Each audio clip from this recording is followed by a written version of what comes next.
Herättävä podcast.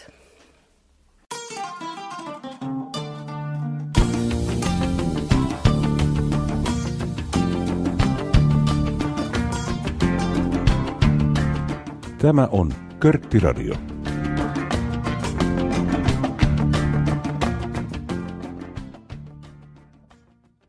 Seinäjoen herättäjäjuhlilla 2023 Körtti-radiossa haastateltiin juhlien puhujia ja eri ohjelmien esiintyjiä.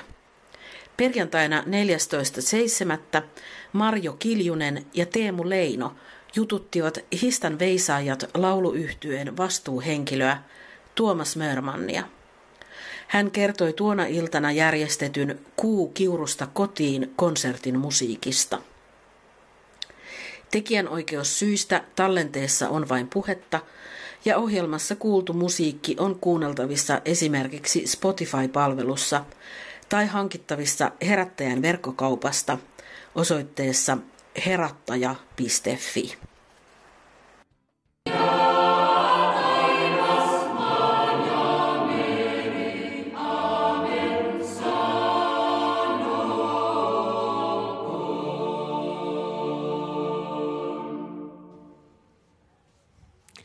Siinä kuulimme Histan veisaajaa ja nyt olemme saaneet yhden Histan veisaajan tänne Körtti-radion studioon.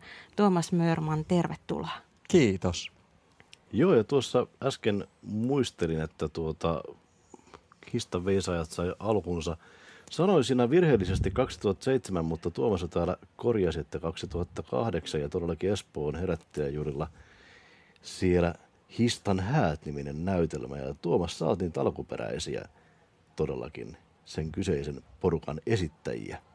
Joo, pitää paikkaansa. Teitä alkuperäisiä jäseniä on paljonko jäljellä? Kyllä se on mennyt läpi tämän toistakymmentä vuotta niin, että meitä ehkä puolet Histan veisaajista on sitä poppoota, joka sinne silloin sellaisia nuoria noin parikymppisiä sinne laulamaan koottiin ja siihen näytelmään. Ja sitten toinen puoli Histan veisaajia sitten tuli pian mun herännäisnuorten kuoro ystävistä silloin ja sitten siinä on vuosien varrella aina jollakin on tullut sitten semmoinen tilanne, että ei ole jatkanut yhtyeessä muiden kiireiden takia ja sitten on haettu niin kuin tuuraajia ja sitä kautta uusia tämmöisiä vakituisia jäseniä ja me ollaan oltu kautta ajan semmoinen suuri lauluyhtye. Toki voi puhua kuorostakin, mutta ehkä siinä on se, että kun on ollut mielikuva, että kuoro on sellainen, jonka edessä joku seisoo ja näyttää, miten lauletaan kuoron johtajana, niin Histan veisaajilla ei ole koskaan ollut johtajaa musiikillisessa mielessä, taiteellisessa mielessä. Ja siksi me on kutsuttu itseämme lauluyhtyeeksi. Niin meitä on ollut se semmoinen 10-16 laulajaa vuosien varrella sitten siinä kokoonpanossa. Tällä hetkellä, jos kaikki kynnelle kykenevät pääsee, niin meitä taitaa olla 15 tai 16. Äsken kuultiin virsilaulua, mutta laulaako tai veisaako Histan veisaajat muutakin musiikkia kuin ihan tämmöistä tavanomasta virsimusiikkia? Joo, kyllä. Histan veisaajien se startti oli nimenomaan Sionin virsiä. Siihen tuli Histan häät-näytelmään upeita Säde Bartlingin tekemiä tämmöisiä lauluyhtyesovituksia Sionin virsistä, jotka sitten myöskin ikään kuin muodosti sen Histan veisaajien ensimmäisen oman äänitteen, oman levyn, jonka herättäjäyhdistys silloin sitten joitain vuosia sen jälkeen julkaisi. Toi äsken kuultu Nyt ylös sieluni virsisovitus oli just niitä. Mutta sitten aika pian sen jälkeen, kun se saatiin tietyllä tavalla niin kuin kirjoihin ja kansiin se Histan häiden hieno Sionin virsimusiikki, niin sitten me lähdettiin niin kuin miettimään, että mitä seuraavaksi. Ja sitten mukaan rupesi tulemaan sellaista, niin kuin, voisiko sanoa, eri aikojen suomenkielistä kansanmusiikkia. Ja nyt ehkä käsittäen jopa sitten sellaisen musiikkityyli, jota voisi sanoa pop-musiikiksi, mutta ehkä mä itse taas ajattelen, että se on niin kuin yksi kansanmusiikin laji. on myöskin sit pop eli populääri eli kansan musiikki. Mikä ajaa histanveisaajia eteenpäin, kun ajatellaan, että vuonna 2008, niin hyvänen aika, siitähän on ties kuinka pitkä, 15 vuotta. Te olette rippikouluikäisiä. Mikä teitä ajaa yhä uudestaan eteenpäin kuitenkin, että se ei ollut sellainen juttu, joka jää vaan siihen Histan häät näytelmään, vaan että se on jatkunut kaiken aikaa enemmän tai vähemmän käsittääkseni aktiivisena tämä teidän toiminta. Mikä teitä ajaa eteenpäin? Jaa, mä sanoisin että tässä kohtaa, että ystävyys. Ja sekä niin kuin laulajiston semmoinen, niin kuin, että ollaan laulettu pitkään yhdessä monet meistä. Ja sitten toisaalta se semmoinen, että ne ketkä tässä on mukana, niin tykkää ja rakastaa tätä musiikkia, mitä me on saatu laulaa. Minkä tämä minkälaiseksi histanveisaajien niin kuin ohjelmisto, histanveisaajien musiikki on muodostunut, niin se on semmoista niin kuin ystävyyttä, musiikkia ja toinen toisiamme kohtaan. Tämä on silleen niin kuin jotenkin mainio porukka, että eihän histanveisaajat ole mikään sellainen niin kuin yksi tiivis kaveriporukka. Sillä lailla en tarkoita ystävyys, että me oltaisiin niin kuin kaikki toistemme se niin kuin tärkein lähipiiri, vaan siihen yhtyeeseen mahtuu siis kavereita eri yhteyksistä toisilleen. Jotkut on tutustunut vasta histanveisaajien myötä toisiinsa. Niin kuin jo kävi ilmi tuossa, niin siinä tuli sieltä histan häistä osa porukkaa. Herännäisnuorten kuorosta tuli taas, jotka tunsi toisiaan. Sitten on tullut, joku on tuntenut jonkun, jota on pyydetty tuuraajaksi. Ja sitten siitä on tullut nyt myös semmoinen niin kuin yksi semmoinen niin kuin jotenkin klaani tai heimo histanveisaajien sisällä on myöskin perheitä. eli laulaa pariskuntia ja muun muassa minä saan harrastaa tätä histanveisaajien laulua vaimoni Miinan kanssa. No niin, näin voi sanoa, että 15 vuotta tuottaa ihan tulosta ja hyvääkin tulosta. Monenlaista tulosta. Kyllä.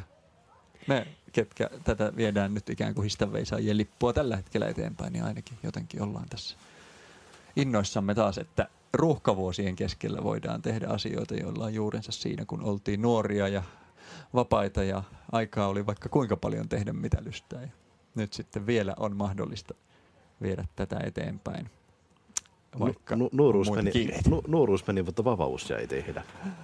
Nuoruus meni, mutta histanveisaajat jäi.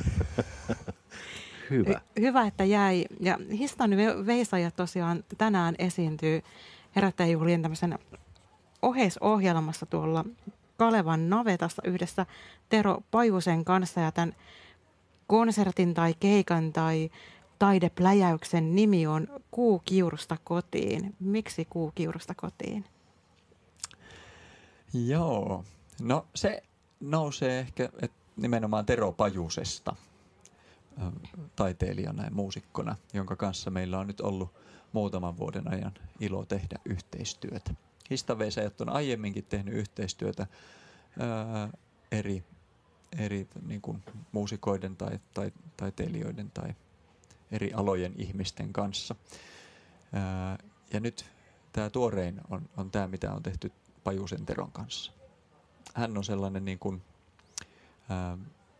folk-kansanmusiikki kentällä tunnettu suomalainen laulaja ja lauluntekijä, jonka kappaleet jotenkin minun oman kokemukseni mukaan varsinkin resonoi tämän histanveisaajien ohjelmiston kanssa. Niissä on niin kuin samaa henkeä, samaa tunnelmaa, vaikka ne ei ole niin kuin päällisin puolin välttämättä yhtään samaa genreä kuin vaikka meidän virret tai mitä muuta me ollaan tehty. Mutta jotenkin ne sekä musiikillisesti että sisällöllisesti on sellaisia. No histanveisaajia on joskus jo alkuvaiheessa kuvattu, että ikään kuin sellaista juurevaa musiikkia raikkaalla otteella. Ja mä voisin käyttää kyllä Tero Pajusen musiikista myös samaa niin kuin tämmöistä fraasia. Tero on itse jossain kohtaa esitellyt omaa musiikkiaan, että hän on tämmöinen niin kuin kulkurihahmo, kävelevä laulu, mies ja kitara ja hattu, joka kulkee ja laulaa elämästä ja kuolemasta. Ja tämä kulkuri me on saatu nyt sitten lyöttäytymään meidän matkaan tässä kohtaa. Me oltiin tämän viikon keskiviikkona Kaustisella kansanmusiikkifestivaalilla. Vähän niin kuin ehkä voisiko ajatella, että Teron kotiyleisön lainausmerkeissä luona. Oli ihana siellä esiintyä. Ja nyt sitten Tero tulee vierailulle niin kuin meidän kotiyleisön, meidän histanveisaajien ystäväkansan luokse tänne herättäjäjuhlille. On iso lataus tässä illassa, ainakin mulla itselläni ja varmasti meillä kaikilla. Mutta miksi kuukiurusta kotiin eikä kesään? Niin, sitähän sä kysyit pohjimmiltaan. Niin, kuukiurusta kesään puolikuuta Peipposesta. Västäräkistä vähäsen pääskysestä ei päivääkään. Tero on sen lorun niin kuin uudelleen säveltänyt ja siitä rakentanut semmoisen hienon laulun, jota itse asiassa ei ole vielä edes levytetty, että Körttiradion kuuntelijat valitettavasti eivät pääse sitä biisiä vielä kuulemaan. Ehkä joskus vaikkapa histanveisaajat saa Teron kanssa sen äänittää. Meillä on nimittäin siitä nyt hieno sovitus, joka muodostui tietyllä tavalla tämän konsertin semmoiseksi niin kuin voimakappaleeksi ja sieluksi. Ja sitten kuukiurusta kesään, joo, mutta sitten kun miettii konsertin nimeä, niin kyllähän se pitää joku ajatus ja kysymyskin herättää. Ja näinpä sitten ajateltiin, että silloin kun tätä konserttia ekan kerran esitettiin, tätä konserttikokonaisuutta vuosi sitten keväällä, Ukrainan sota oli syttynyt, oli tämä niin kuin pakolaisuus taas jotenkin ajankohtainen sitten. No, mulla, kun mä mietin tämän konsertin nimeä, yhdessä Teron kanssa tätä suunnittelin, niin meillä oli iso elämänmuutos käsillä. Me muutettiin perheenä Helsingistä Lapualle ja siinä oli sellaista niin kuin tuntua, minkä sitten myös tämä Teron biisi sanoitti, kun siinä lauletaan, että pois kotoa ja kotiin. Niin sama linnun tie se ihmisenkin kotiin vie, pois kotoa ja kotiin. Niin jotenkin siinä se kuukiurusta kotiin sitten sieltä nousi. Jotenkin Tuomas kerroit tästä kansanmusiikista. Itselleni tulee mieleen, että toisaaltaan virsisävelmät ovat hyvin pitkälti tällaisia toisintoja, kansankoraaleita. Että voi sanoa, että lopulta ollaan tietyssä mielessä samoilla juurilla kuitenkin, mutta kansanmusiikkina on sellaista, että se vaatii niitä juuria, mutta tokihan se juuret tarvitsevat myöskin ne siivet, mikä sitä kannattaa ja vie eteenpäin, että yhä useammat ja uudet ihmiset löytävät niille juurille. Mitä ajattelet tästä aiheesta? Kyllä, joo. Ikään kuin laulut on aina laulettava uudestaan ja uudestaan, että ne on elossa. Onhan meillä tallennettua musiikkia ollut 100 vuotta tai vähän yli, mutta siitä huolimatta ikään kuin elävä musiikki on sitä, että joku aina alkaa laulaa tai soittaa ja sitten se soi. Se on todella, se on työtä ja tapahtumista. Kyllä, ja itse muistan juuri silloin, kun on nähnyt nämä Histan häät ja tuli sellainen tunne, että voi että tämä musiikki pitäisi kyllä saada äänitteelle ja onneksi sitä on saatu äänitteelle ja se on jatkunut. Mitä ajattelet, mitä tämä yhteistyö Tero Pajusen kanssa on tuonut teille ehkä sellaista lisää tähän kaikkeen? No, ensinnäkin se on ollut tosi inspiroivaa ja nyt kun tuolla ulkona tänne Körttiradion studioon kipitellessä sai tuntea tuossa helteisessä illassa tuon tuulen vireen, niin muistin taas, että mitä inspiraatio tarkoittaa. Eli sellaista niin kuin ilman virtaamista. Joku on puhaltanut taas elämän henkäystä tähän elottomaan aineeseen, mitä me ollaan myöskin. Teron kanssa on inspiroivaa työskennellä. Hän on todella taitava, monipuolinen muusikko, huippuosaaja monella saralla. Siitä muuten pitää mainita se, että Tero tämänkin illan konsertissa myöskin sit ikään kuin tämä yhteistyö on semmoista niin kuin molemminpuolista, että Terolla on näitä kappaleita, joihin on tehty sitten kuoro-osuuksia tai lauluyhtyöosuuksia sitten mukaan sovitettu. Lauletaan mukana Teron biiseissä ja sitten taas toisaalta hän tulee meidän biiseihin, meidän virsiin tai muihin kansan sävelmiin, mitä lauletaan tänä iltana sitten soveltuvin osin mukaan ja nimenomaan ehkä näillä erityislahjoillaan ja taidoillaan, joita Terolla on tämmöisen niin kuin kurkkulaulun ja yläsävellaulun eri monimutkaisten ja harvinaisten tekniikkojen parissa. Eli hän pystyy laulamaan, niin kuin, saamaan soimaan omalla äänellään monta säveltä yhtä aikaa niin, että sellaisen. Nykyään niitä kuulee jo siellä täällä, taitajia on muitakin, mutta Tero on yksi aivan siis Suomen kirkkaita johtotähtiä näissä tämmöisissä harvinaisissa laulutekniikoissa. Hän saa poikkeuksellisen matalia ääniä jyrisemään semmoisella kurkkulaulutekniikalla ja sitten taas semmoisia hädintuskin kuultavissa olevia korkeita säveliä helisemään sinne sellaisen tasaisen perusäänen yläpuolelle. Niin, mä puhun tekniikasta nyt paljon, mutta se on sellaisia, niin kuin miten käyttää omaa kroppaansa niin, että siinä ääni soi erilaisin tavoin. Niin siinä kyllä tämä kävelevä laulu Tero Pajunen on kuulemisen arvoinen taituri. Ja me saamme siitä iloita myös Histanveisaajien puitteissa tänä iltana ja näissä konserteissa. Mun tekisi mieli kysyä Tuomas Mörman, että mitä laulaminen ja laulu merkitsee sulle? Se merkitsee tosi paljon. Me vietettiin eilen lähisuvun ja ystävien kanssa mun ja puolisoni häiden 10-vuotisjuhlaa ja häistä 10 vuotta. Ja kyllä laulu oli niissäkin juhlissa jotenkin sillä lailla melkein pääosassa. Että siellä saatiin laulaa yhdessä, virsiä veisata koko väellä ja sitten Histanveisaajat oli siellä mukana ja meidän ystäviä muistakin kuoroyhteyksistä vuosien varrelta, herännäisnuorten kuorosta, ylioppilaskunnan laulajista ja varmaan jotakin jäänyt tässä mainitsemattakin, mutta muun muassa näin. Ja kyllä se jotenkin laulaminen on, se on niin kuin kaikista läheisin instrumentti, mikä kaikilla ihmisillä on musisoimiseen.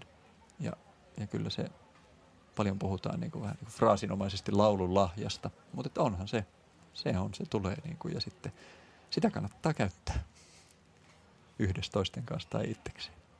Instrumentti, joka kulkee aina mukana. Kyllä. Todellakin. Haluatko kertoa muusta musiikillisesta taustastasi? Joo.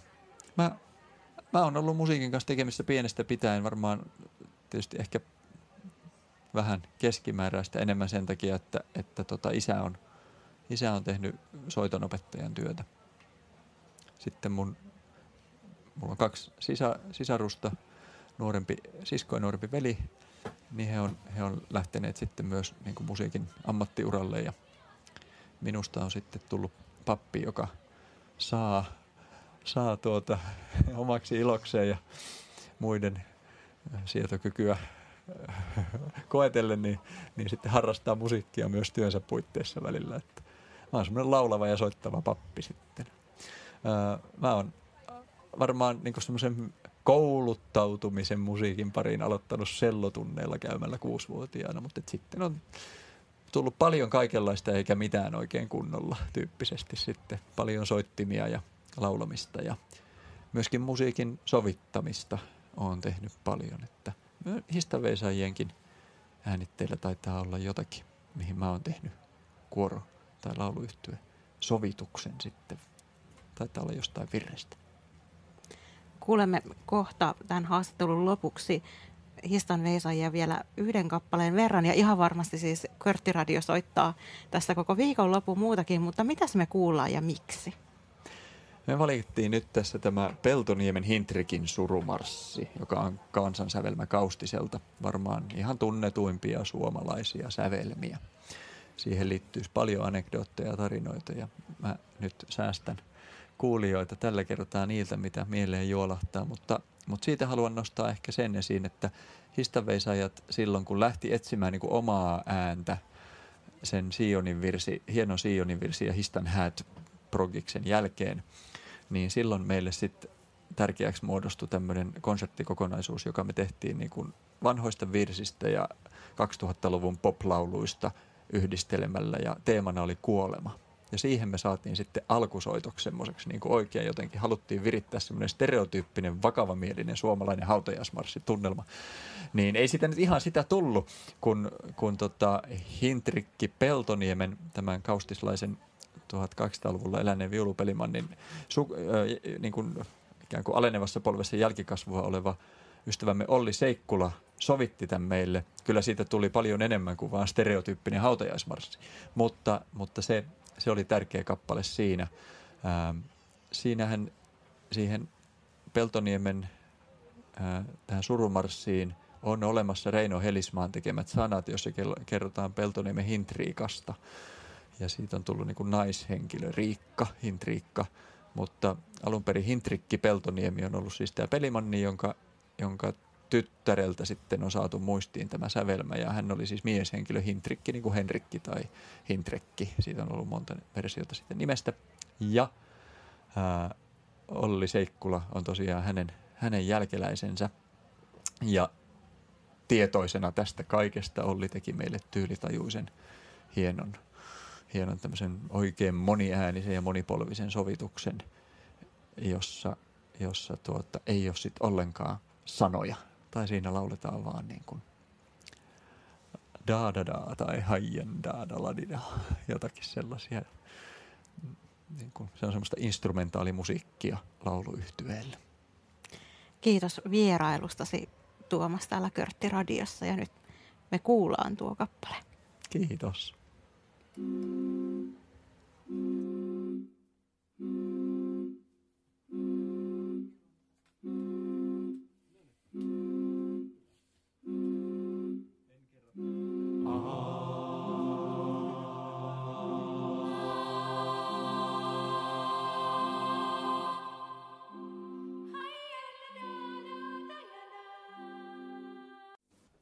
Tykkäsitkö? Herättävä podcastia tuottaa Herättäjäyhdistys.